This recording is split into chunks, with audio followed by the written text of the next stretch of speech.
afternoon, students of class 7. Today we will discuss chapter number 13, Motion in Time, and it is the part second video in which we will discuss slow or fast. This is our heading. Okay, slow का मतलब क्या है? धीमा. और fast का मतलब क्या है? तेज. तो आज की वीडियो में मैं आप सभी को बताऊंगा कि जो ऑब्जेक्ट्स होते हैं या तो वो स्लो मूव करते हैं या फिर वो फास्ट मूव करते हैं. Okay, so let's start our lecture. We know that some vehicles move faster than others. हम ये जानते हैं कि कुछ व्हीकल्स ऐसे होते हैं जो बहुत तेजी से क्या करते हैं? मूव करते हैं than others. Even the same vehicles may move faster or slower at different times. लेकिन कुछ व्हीकल्स ऐसे होते हैं जो अलग-अलग समय पर धीमा भी चलते हैं, तेज भी चलते हैं. सो यहाँ पर क्वेश्चन क्या अराइज होता है? क्वेश्चन ये अराइज होता है कि हम ये कैसे डिसाइड करें कि which object is moving slow and which object is moving fast. So make a list of 10 objects moving along a straight path. तो इस तरीके से हमें क्या करना है? 10 ऑब्जेक्ट्स हैं, उनकी एक लिस्ट बनानी है कि ये जो ऑब्जेक्ट्स हैं उनमें से कितने ऑब्जेक्ट्स स्ट्रेट मूव कर रहे हैं, स्ट्रेट लाइन में मूव कर रहे हैं, वो हमें बताना है. Group the motion of these objects as slow and fast. और आपको क्या करना पड़ेगा स्टूडेंट्स? ये जो ऑब्जेक्ट्स हैं इनका जो मोशन है उनको आपको या तो स्लो में या फिर फास्ट में आपको क्या करना पड़ेगा? ग्रुप करना पड़ेगा. How did you decide which object is moving slow and which one is moving fast? इसी का आंसर हम आगे अगले चैप्टर में खोजेंगे कि कौन सा ऐसा ऑब्जेक्ट है जो धीमा चल रहा है, कौन सा ऐसा ऑब्जेक्ट है जो तेज चल रहा है. If vehicles are moving on a road, अगर जो वाहन है वो आपके रोड के ऊपर चल रहे हैं in the same direction, एक ही डायरेक्शन में वो चल रहे हैं, एक समान दिशा में चल रहे हैं, we can easily tell which one of them is moving faster than the other.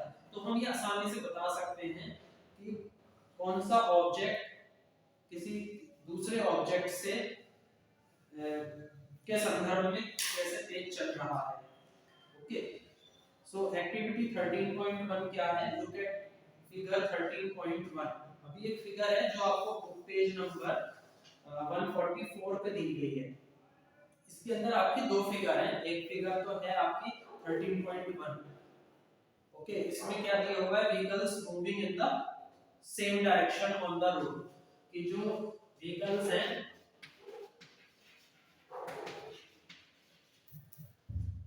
they are moving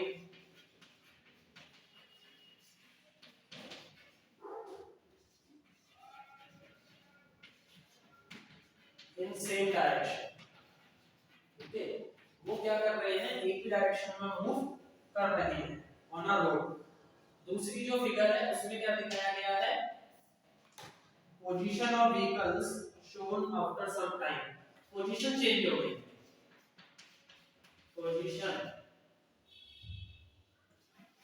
position of vehicles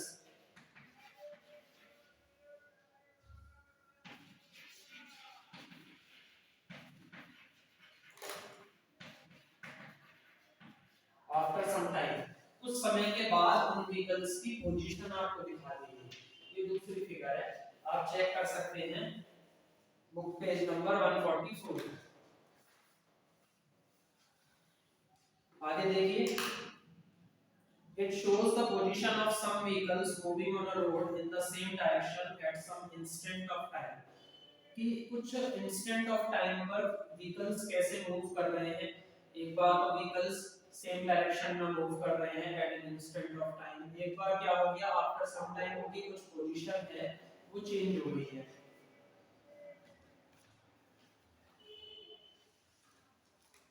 From your observations of the two figures, answer the following questions. अब उन figures को देख करके आपको कुछ answers बताने हैं.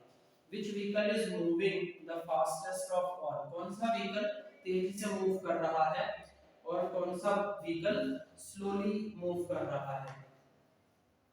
The distance moved by objects in a given interval of time can help us to decide which one is faster or slower.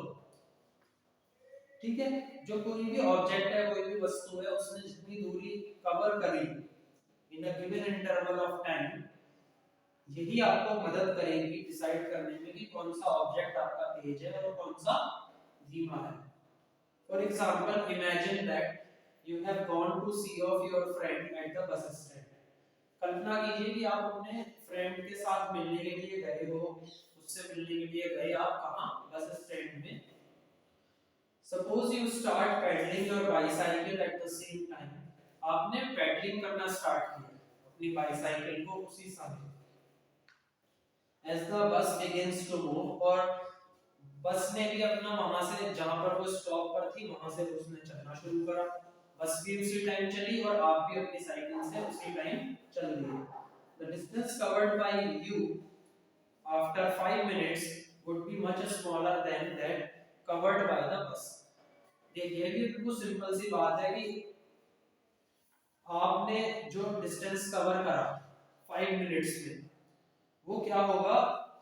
छोटा होगा, क्योंकि आपसे ज्यादा डिस्टेंस कवर किसने करा होगा 5 मिनट्स में? बस ने करा होगा.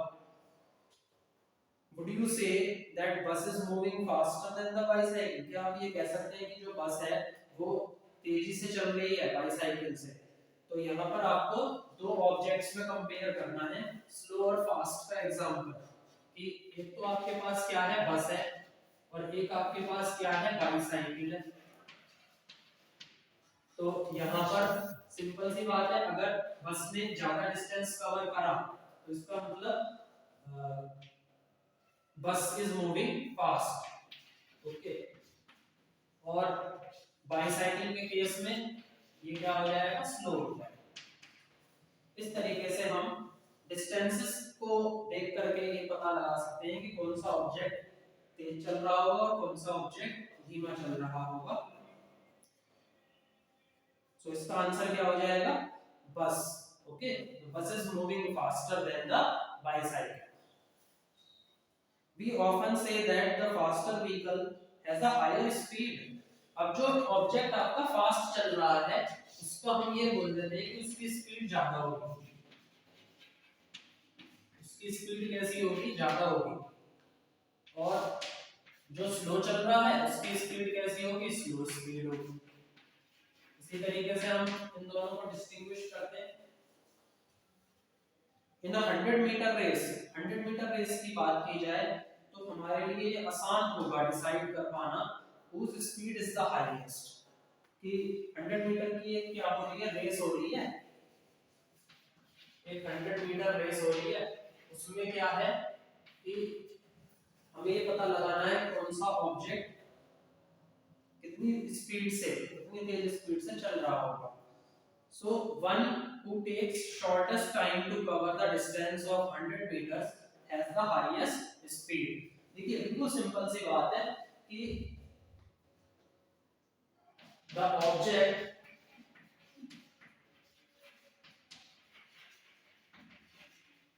which take